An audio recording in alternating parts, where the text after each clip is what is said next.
আজকে পালা দিছে শরীয়ত এবং মারিফত।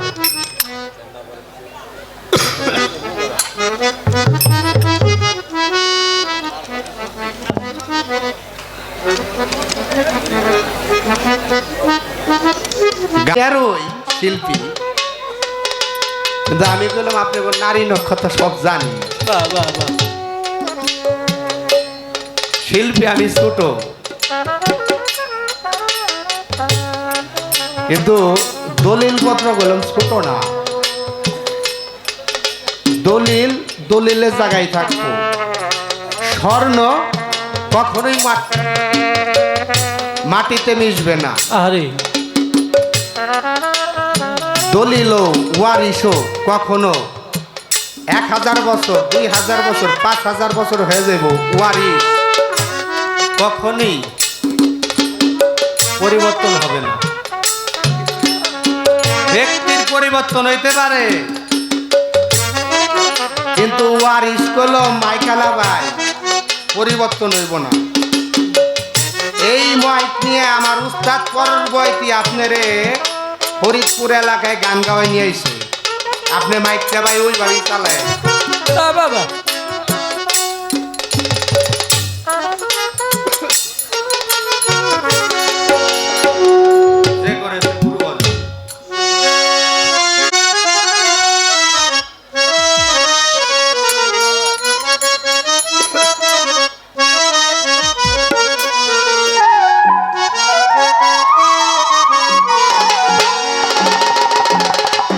ওরে যে করেছে গুরু বাজার,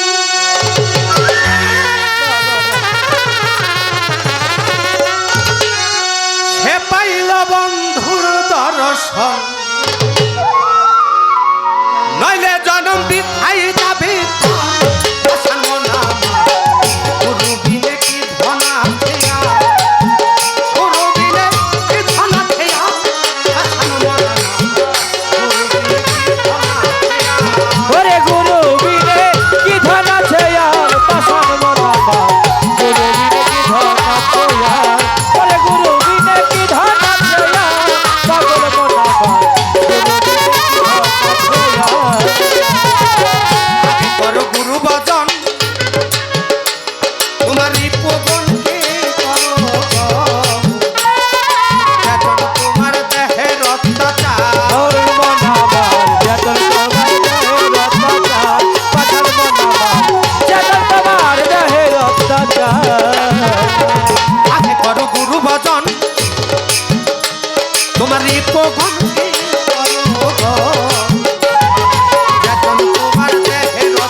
গান আজকেদের আপনাদের উপহার দিতে চাই। আমি শরীয়তে আলেম রে কিছু জিজ্ঞাসা কইরা যাও। শরীয়ত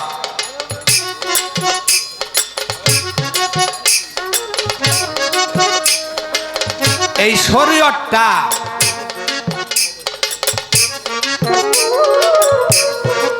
কোন ধাতু দ্বারা সৃষ্টি আপনার কাছে আমার জানার বিষয়। এটার ভাব অর্থ কি? শরীয়ত কোন ধাতু দ্বারা সৃষ্টি, ওই ধাতুটার নাম কি?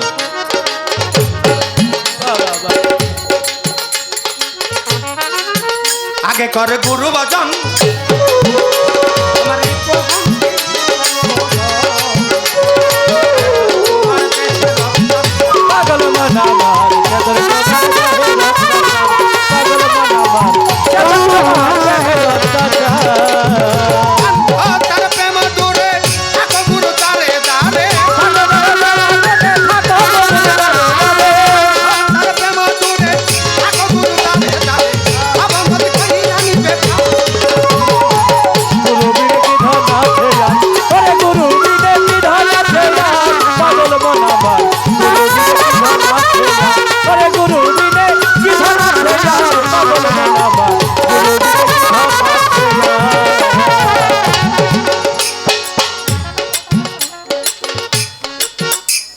কথা জিজ্ঞাসা করলাম একটা,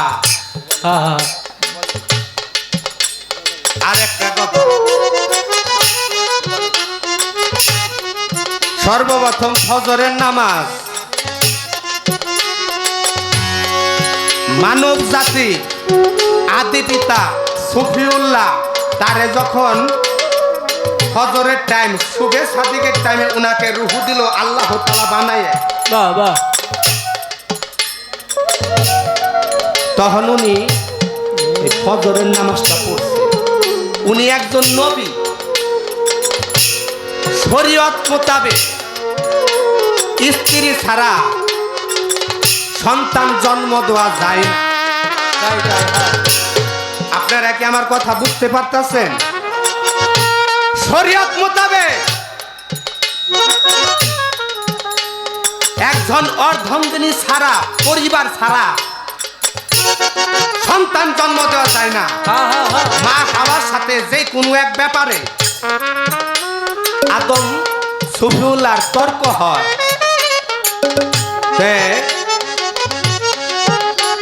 আদি সুফিউল্লাহ বলে তোমারে ছাড়া আমি একটা সন্তান জন্ম দিমু, তুমি দেখবে। কয়তে হান তাইলে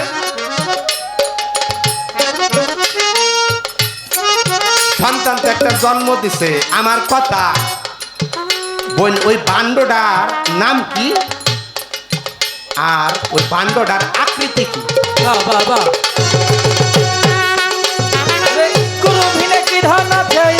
পাগল মনামা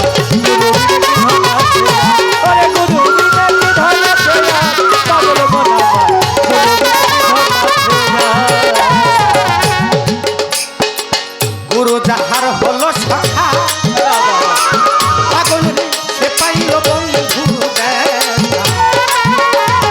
অলকেতে দিদার হইল তা পাগল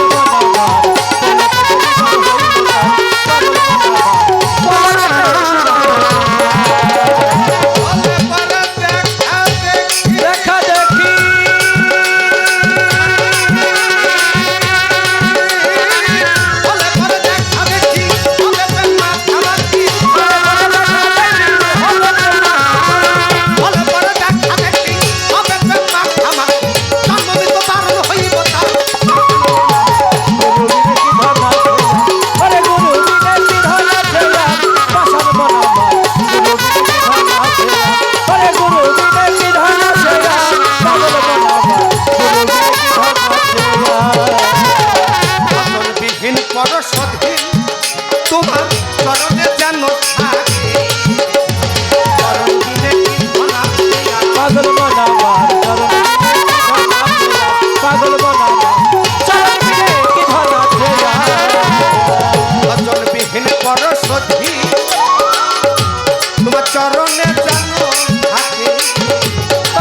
কথা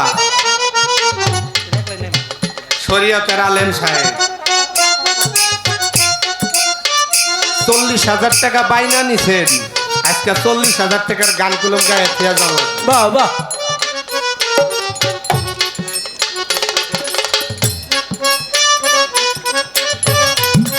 বাইনা 40,000, 40,000 টাকা গান আলেম সাহেব আজকে গায়ে ফিয়া যাবে। বাহ বাহ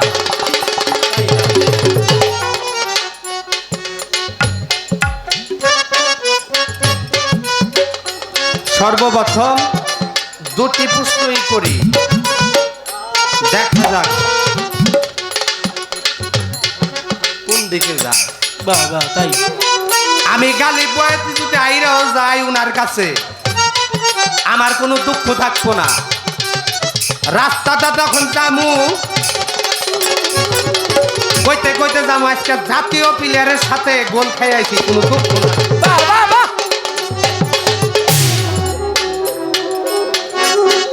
আসলে কাম হইব না, 40,000 টাকার গান গান লাগবে। রাই রাই হ্যাঁ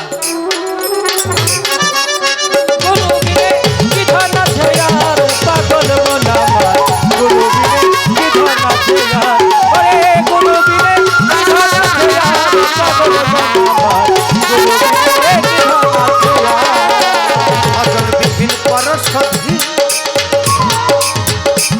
তোমার চরণে যেন থাকি,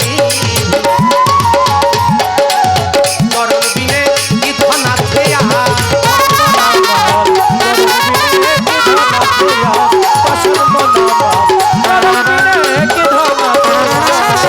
মনে নাই মনে আছা একমাত্র তুমি ভরসা,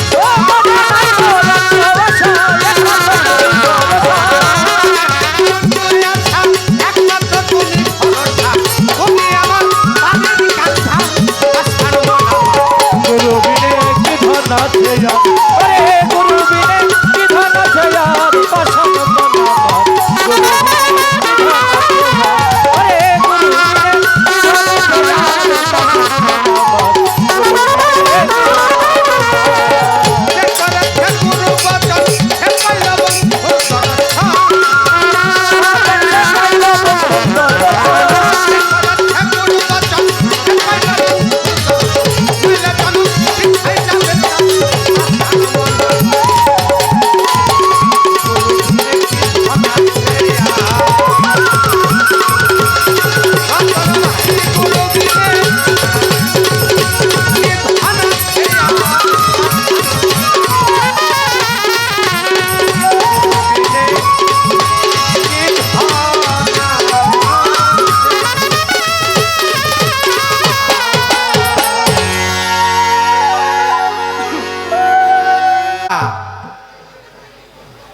নাবরা দিয়ে আপনারা যদি এতগুলি ভাত দেয় মনে হয় না খাইবেন না।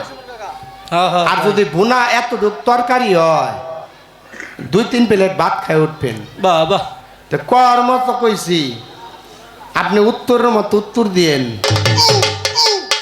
আমি যদি আপনার কাছে আইরাও যাই কোনো দুঃখ না, আমি সিলিন্ডার কইরা নিছি। বাহ বাহ বাহ বাহ যদি গোল খাইও যাই রাস্তাতে কইতে কইতে যাম জাতীয় প্লেয়ারের লোকে গোল খাইছি। বাহ বাহ আমার কোনো সমস্যা নাই, আপনি হলো আমার সিনিয়র বয়সী। তাই তাই হ্যাঁ কথা সত্য, শত সাধনা।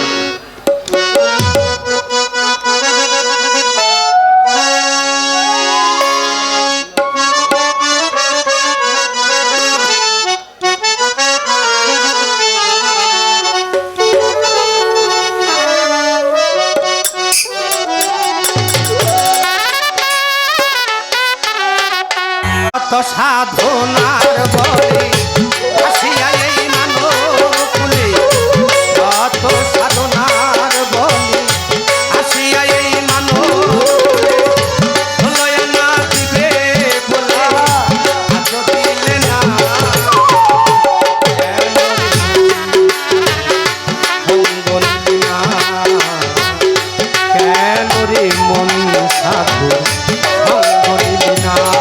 ও শত সাধনার বলে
আমার জীবন দশা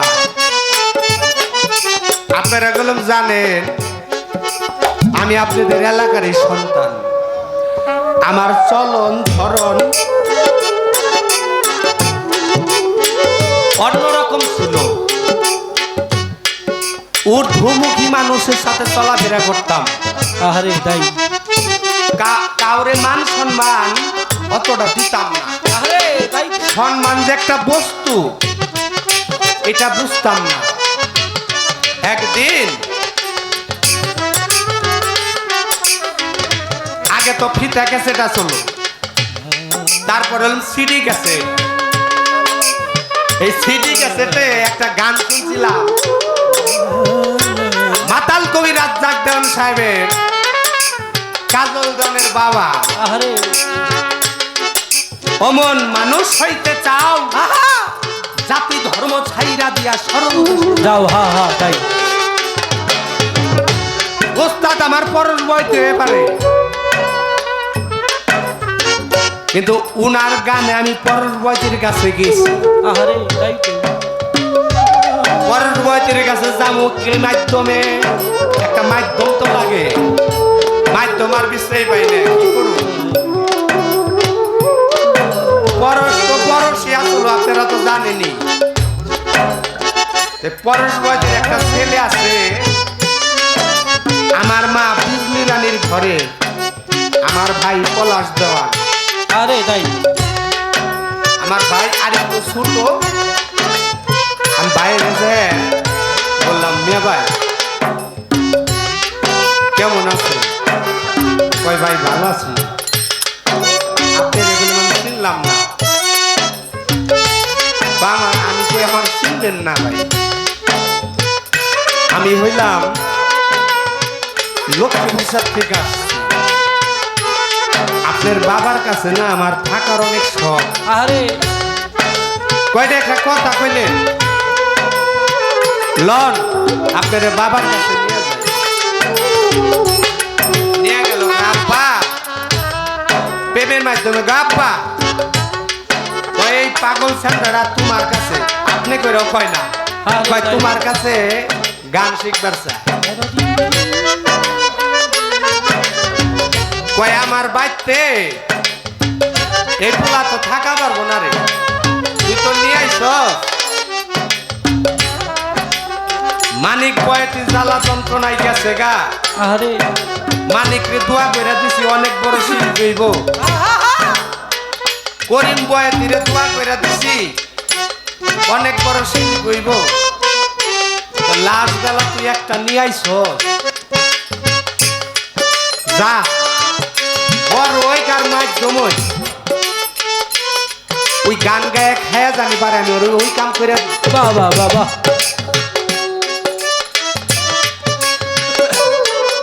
আমি তো বড় শিল্পী হইতে পারুম না রে বই। আপনি গো পাশে খাড়ায় খাড়ায় গান গায়ে জানি খায়া পারি। শত সাধনার বলে আসিয়ায় মানব কুলে, শত সাধনার বলে আসিয়ায় মানব কুলে, চলো আনা দিলে বলে আজ দিলে না।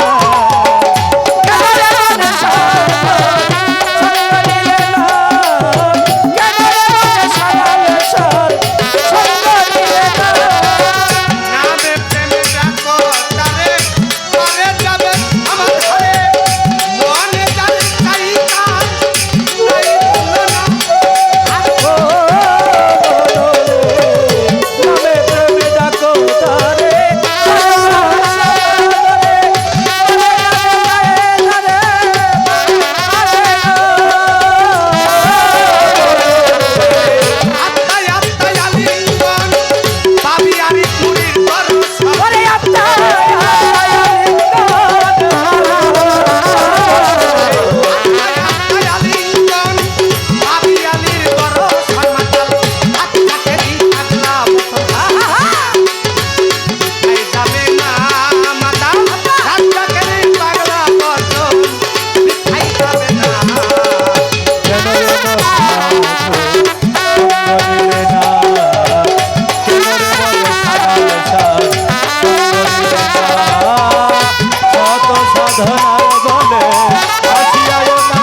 খুব সুন্দর দুটি পালা আজকে নির্ধারিত করে দেওয়া হয়েছে, ইলমে শরিয়াত, ইলমে মারিফত।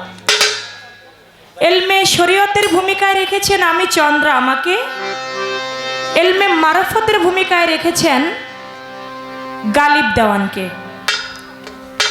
মারফতের পালা পেয়ে সুন্দর গান করলেন, বেহালা কমাই দেন, নয়েজ করে দেন। গুরু বিনে কি ধন আছে আর, গুরু বিনে কি ধন আছে আর। তো মারফত পালাটা একটু ভিন্ন বিষয়। তো গুরুর পালায় যে গান গাওয়া হয়, সেই গানগুলি যদি আবার মারফতের পালায় গাওয়া হয়, তাহলে পালাটা কিন্তু কেমন যেন এটা মনে লাগে না, লাগে ভাই? কেমন কেমন যেন হয়ে যায়, কেমন কেমন যেন উল্টা পাল্টা মনে হয় না? তা গুরু ভজন করলি না, এগুলা কাদের বলে? শিষ্যদের বলা হয় যে গুরু ভজন করো বাবা, গুরু ভজন করতে হবে। গুরু ভজন করলে তোমার আত্ম কাম ক্রোধ লোভ মোহ মৎসার্য এগুলো তোমার দূরে যাবে। তো তারপরেও ভালো মারফতের পালা নিয়ে গান তিনি গাইলেন গুরু ভাব নিয়ে। প্রশ্ন করেছেন আমার কাছে দুটি, শরিয়াত কোন ধাতু হতে উৎপত্তি এবং আদম আলাইহিস সালামের একজন সন্তান হইল, ওই সন্তানটা কোন বস্তুতে? তিনি কোনো নারীর মাধ্যমে জন্ম দেন নাই, কিন্তু কিভাবে দিয়েছিলেন সে বিষয়টা কি আমি জবাব করব। তার আগে একটি গান রাখি। শরীয়তের পালা অনুযায়ী আমার শরীয়ত, এই শরীয়তের মধ্যে নামাজ রোজা হজ যাকাত কালেমা, এটা হচ্ছে শরীয়তের 5টি স্তম্ভ। শরীয়তের মধ্যে হালাল হারাম মাকরু মুবা ফরজ ওয়াজিব সুন্নত নফল, এ হলো শরীয়তের অষ্ট সরা। শরীয়তের মধ্যে বড়কে সম্মান করা, ছোটকে স্নেহ করা, সমাজের সাথে তাল মিলিয়ে চলা, পীর ধরা, মুরিদ হওয়া, বাবা মায়ের খেদমত করা, যাবতীয় কিছু যাহা কিছু দেখা যায় সব কিছু শরীয়ত। সত্য কথা। মারফত নাকি নিগুড় রহস্য, নিগুড় ভেদ, গোপন বিষয়। আজকে কিছু গোপন বিষয় গালিব দেওয়ানের কাছে আমরা জানার চেষ্টা করব। তার আগে একটি গান রাখি।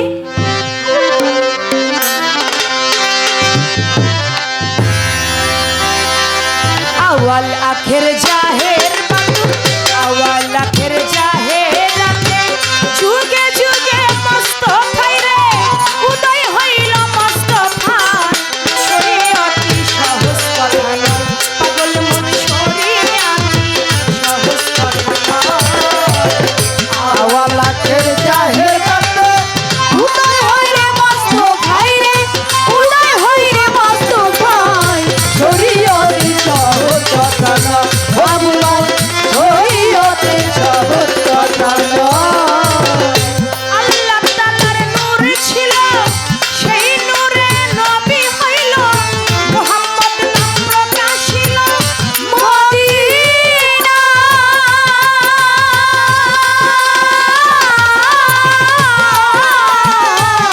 আমার আল্লাহ পাকের নূর ছিল, সেই নূরে নবী হইল, মুহাম্মদ নাম প্রকাশিল মদিনা।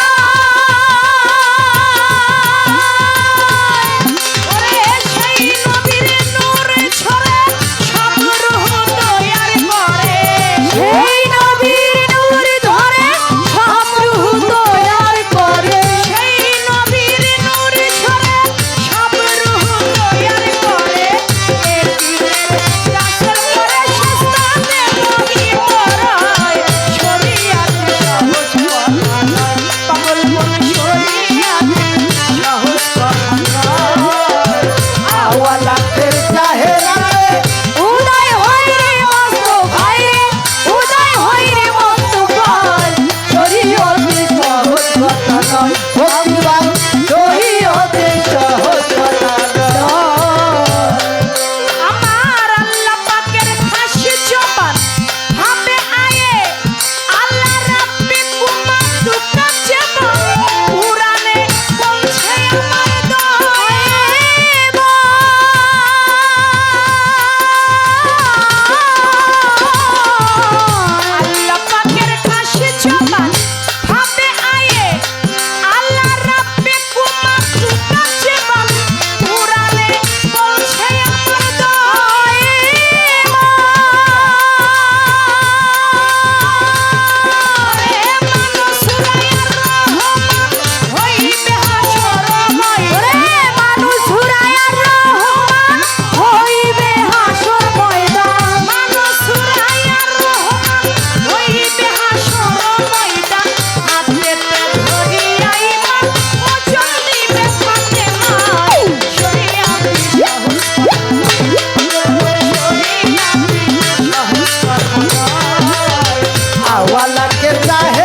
আপনাকে বায়না করে এনেছে এই দুহারে এই জায়গাটা 40,000 টাকা দিয়া।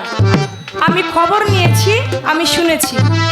তবে আজকে গান কিন্তু ওই টাকারই গায়েন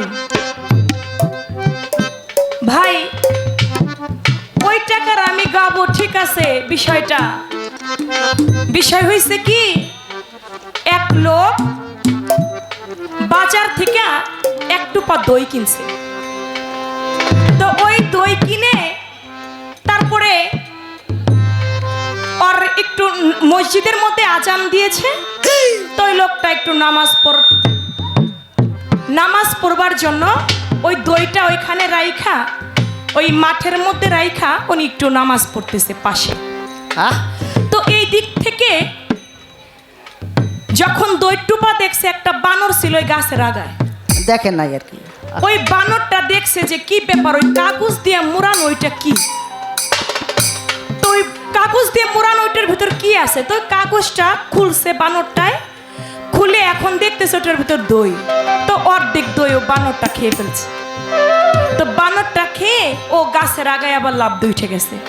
এখন যার দই, উনি আইসা দেখে দই টুপার মধ্যে বেশি অর্ধেক নাই, অল্প একটু দই আছে। পাশে আবার একটা ছাগল বাঁধা। এখন উনি মনে করছে এই ছাগলটাই মনে হয় আমার দই খাইছে। এটা চিন্তা কইরা হাতের মধ্যে একটা লাঠি নিয়ে ছাগলটারে এমন বাইরেইতাছে, আর এমন ভাবে মারতেছে, মারতে মারতে ওই ছাগলের যিনি মালিক তিনি আসছে। কয় কি রে ভাই, আপনি আমার ছাগলটারে কেন মারতেছেন অবলা ধন? ওরে কেন মারতেছেন? কারে মারবো না, ও আমার এত টাকার দামের দই ওর বেশি অর্ধেক দই খায় ফেলাইছে। কয় কি কোন ছাগলের দই খাইছে? কয় খাইছে। দেখেন না আমার দই অর্ধেক নাই। বলে ছাগলটা যেখানে বান্দা, ঠিক আছে এখানেই তো বান্দা আছে নাকি, আপনি সরাইছেন? কয় না সরাই নেই। তো আপনার দইটা কোথায় ছিল? যেখানে ছিল এখানে একটু রাখেন তো। ঠিক ওই জায়গাটার মধ্যে রাখছে।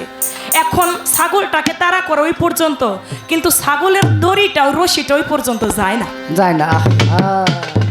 যখন রশিটা ওই পর্যন্ত না গেছে, তখন ছাগলের মালিক সেইতে গেছে। তাহলে তো এই দই আমার ছাগলে খাই নাই। আমার ছাগলকে কেন মারলো এই রাগে বেড়াই ওনারে আরো মার শুরু করছে। আপনি কেন আমার ছাগল মারলেন? আমার দই পর্যন্ত, আপনার দই পর্যন্ত আমার ছাগল তো নাগালি হয় না।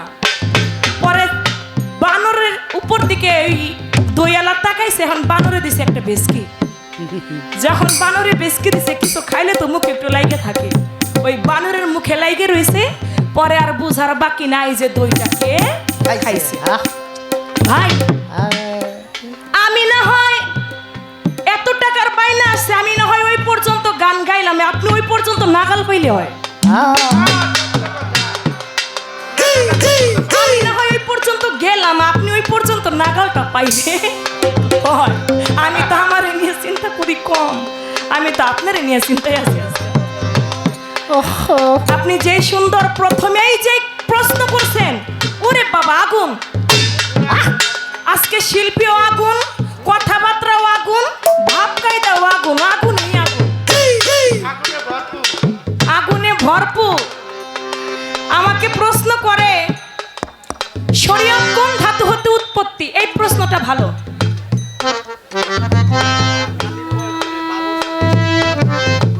ও গালিব ভাইকে কে দিছে? ও আলম বাবুর্চি ভাই 500 টাকা দিয়েছেন। আলম বাবুর্চি ভাই এসেছেন, আমার একজন আত্মার মানুষ।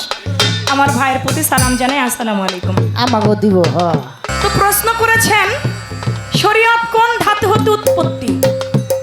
শরীয়ত হচ্ছে সার কোন ধাতু হতে উৎপত্তি? কোন ধাতু হতে? সার কোন ধাতু হতে উৎপত্তি? আল্লাহর নাম যে সার করতে পারে সেই তো সার কোন ধাতু উৎপত্তি করতে। এখন আরো একটি কথা, এই যে আদম আলাইহিস সালাম মা হাওয়া বিবিকে ছাড়া একটা সন্তান এই পৃথিবীতে আনলেন। আচ্ছা এটা কোন শরীয়তের কোন কিতাব পড়া পাইছেন যেটা শরীয়তে প্রশ্নটা করা যায়? এই সব প্রশ্ন করা হয় নারী পুরুষ পালায়, যে নারী ছাড়া, তোমার মতো একজন নারী ছাড়া আমার মতো একজন পুরুষ একটা সন্তান জন্ম দিছিল, কি এরকম কথা না? মুরব্বী, মুরব্বীর বাবা না। তারপরেও ভালো। আদম আলাইসাল্লাম মা হাওয়া বিবিকে ছাড়া তিনি একটা সন্তান জন্ম দিলেন। কিসের ভিতরে জন্ম দিলেন সেই বস্তুটার নাম কি? আপনারা সবাই জানেন, একদিন মা হাওয়া বিবি এবং আদম আলাইসাল্লাম দুজনের মধ্যে একটা তর্ক শুরু হয়ে গেল। মা হাওয়া বিবি বলে, আমার রোজ থেকে সন্তান সন্ততি জন্ম নেয়। আদম আলাইসাল্লাম বললেন, না, আমার বীজ থেকে সন্তান জন্ম নেয়। দুজনের মধ্যে একটা তর্ক বিতর্ক সৃষ্টি হলো। পরক্ষণে হাওয়া বিবির যে রোজ, ওই রোজটা একটা শিশির মধ্যে রাখা হলো। দেখা গেল ওই শিশির মধ্য থেকে কিছু পোকা মাকড়, এই যে যোগ পোকা মাকড়, এগুলা সৃষ্টি হইল। আদম আলাইসালামের বীজটাকে একটা শিশির মধ্যে, কোন বস্তু? একটা শিশি, একটা শিশির মধ্যে, একটা পাত্র, শিশি পাত্রের মধ্যে রাখা হলো। দেখা যাচ্ছে ওই শিশির মধ্যে থেকে জন্ম নিল কে? শীষ নবী। জন্ম নিল শীষ নবী। তখন বুঝা হলো, মা হাওয়া বিবিকে বুঝাইলেন, দেখো, তোমার রোজে কখনো সন্তান সন্ততি জন্ম নেয় না, বাবার বীজেই সন্তান জন্ম নেয়। সুবহানাল্লাহ। জমিতে যেই ফসল তুমি বুনবে সেই জমিতে সেই ফসলই হবে। তুমি যদি জমিতে পাট বুনো, তোমার জমিতে কখনো ধান হবে না। একটা স্ত্রীগণ একটা ক্ষেত স্বরূপ, একজন পুরুষ গণ একটা কৃষক স্বরূপ। জমিতে যেই ফসল বুনবে সেই ফসলই হবে। এই জন্য এটা সূরা নেসার মতো এটা প্রমাণ করেছে। শীষ নবীর জন্ম হলো কিসের মধ্যে? কোন পাত্রের মধ্যে? একটা শিশির মধ্যে জন্ম নিল। এই ছিল আপনার আরেকটি কথা, আমি তার জবাব করলাম। এবার আপনার কাছে আমার প্রশ্ন থাকবে, যেহেতু আপনি মারফতের পালা নিয়েছেন, ছোট বাজান, আপনি বলবেন, একদিন হযরত আলী করিমুল্লাহ ওয়াজহু, আমার আল্লাহ পাক হযরত আলীকে আমার দয়াল নবীর কাছে জিব্রাইলের মাধ্যমে একটা আয়াত পাঠাইলেন আল কোরআনের, যে আমার দয়াল নবীর কাছে একটা আয়াত নাজিল করলেন। যখন ওই আয়াতটি নাজিল করলেন, নাজিল করার পরক্ষণেই আবার পাশে ছিল হযরত আলী। হযরত আলীর মহব্বতে আমার আল্লাহ পাক কোরআনের ওই আয়াতটি আবার উঠিয়ে নিলেন। আপনি বলবেন, হযরত আলী শরীয়তের বাপ, মারফতের চেরাগ। এই মারফতের চেরাগ হযরত আলীকে মহব্বত করে একটা আয়াত আল্লাহ পাক দয়াল নবীর উপর নাজিল করলো জিব্রাইলের মাধ্যম দিয়া। আবার ওই আয়াতটা হযরত আলীকে ভালোবেসে ওই আয়াতটা উঠাই নিল। আপনি বলবেন, কোরআনের কোন সূরার কোন আয়াতটা উঠাই নিয়ে গেল? আর উঠাই নেবার কারণই বা কি? এই একটি কথা। আরেকটি কথা থাকবে আপনার কাছে, যেহেতু মারফতের চেরাগ মাওলা আলী ছোট, তিনি গভীর রাত্রে বেলায় খালি পায়ে খালি গায়ে এক হাত আকাশের দিক উত্তোলন করে এক পা উঁচা করে তিনি একটা মারফতের সাধনা করেছেন। আপনি বলবেন, এক হাত উঁচা করে, এক পা উঁচা করে, খালি গায়ে খালি পায়ে গভীর রজনীতে তিনি একটা পাহাড়ের চূড়ায় মারফতের একটা সাধনা করেছে। কি সাধনাটা তিনি করেছে? এখন বর্তমানের যারা পীর ফকিরগণ, তারা এই সাধনাটা করে কিনা, যদি করে থাকে, কোন মাসের কত তারিখে, কোন চাঁদের কত তারিখে এই সাধনাটা করা হয়? এই কথা রয়ে গেল আপনার কাছে। আশা করি সুন্দরভাবে জবাব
করত না।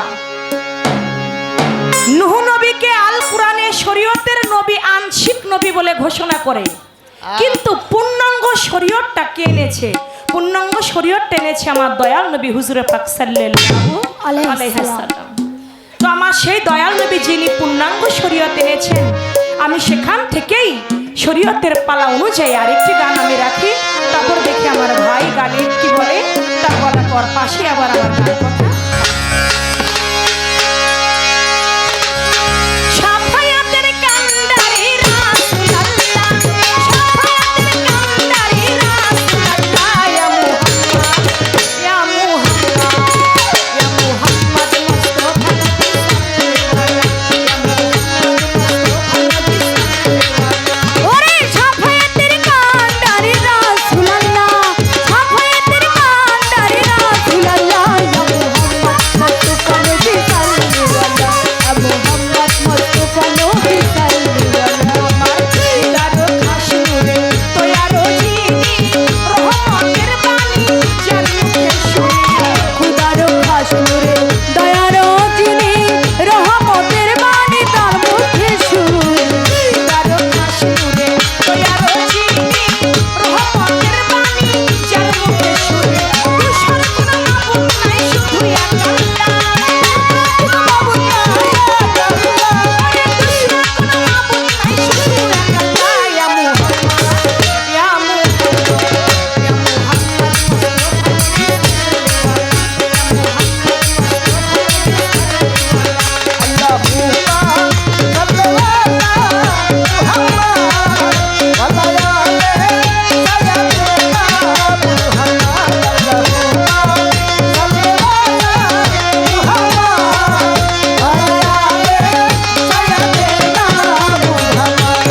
সাফায়াতের কান্ডারি রাসূলুল্লাহ, সাফায়াতের কান্ডারি রাসূলুল্লাহ, ইয়া মুহাম্মদ মুস্তাফা নবী সাল্লাল্লাহু, ইয়া মুহাম্মদ মুস্তাফা নবী সাল্লাল্লাহু, নবীজি আদম শফির বাবা, নবীজি আমার কাবার কাবা, নবীজি আদম শফির বাবা, নবীজি আমার কাবার কাবা, ইয়া রাসূলুল্লাহ, ইয়া হাবিবাল্লাহ, ইয়া রাসূলুল্লাহ, ইয়া রাসূলুল্লাহ, ইয়া হাবিবাল্লাহ, ইয়া রাসূলুল্লাহ, ইয়া হাবিবাল্লাহ, নবীজি আদম শফির বাবা, নবী আমার কাবার কাবা, নবীজি আদম শফির বাবা, নবীজি আমার কাবা, নবীজি আদম শফির বাবা, নবীজি আমার কাবার কাবা, নবীজির প্রেমে কাবা হয়েছে কাবা, নবীজির প্রেমে কাবা হয়েছে কাবা, দয়াল নবীর প্রেমে কাবা হয়েছে কাবা, ইয়া মুহাম্মদ, ইয়া মুহাম্মদ, ইয়া মুহাম্মদ মুস্তাফা নবী সাল্লাল্লাহু, ইয়া মুহাম্মদ মুস্তাফা নবী সাল্লাল্লাহু।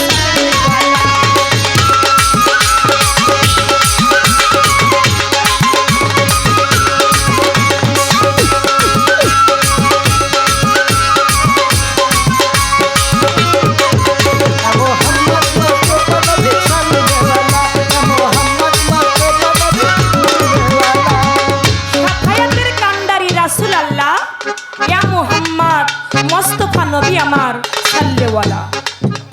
আমরা এখানে যারা আছি সবাই তো দয়াল নবীর উম্মত নাকি বাবা? দয়াল নবীর উম্মত ছাড়া তো আর কেউ নাই। আমরা দয়াল নবীর উম্মত হয়ে যদি দয়াল নবীকে মহব্বত করতে না পারি, আমার খুদারও খাস নূরে তৈয়ারও যিনি রহমতের বাণী যার মুখে শুনি, দুসরা কোনো মাবুদ নাই শুধু এক আল্লাহ। আমার আদম ও সুফি আগেও আমার দয়াল নবীর নবুয়াত, আমার দয়াল নবী নবী, নবীজি আদম শফিরও বাবা, নবী আমার কাবারও কাবা। আমার দয়াল নবীকে গর্ভে নিয়ে আমার মা আমিনা গিয়েছে কাবা ঘর তোয়াব করবার জন্য। যখন কাবা ঘর তোয়াব করতে গিয়েছে করতেছে কাবা ঘর তোয়াব করবে, এমন সময় কাবা ঘরটা ঝুঁকে আসে আমার মা আমেনার দিকে।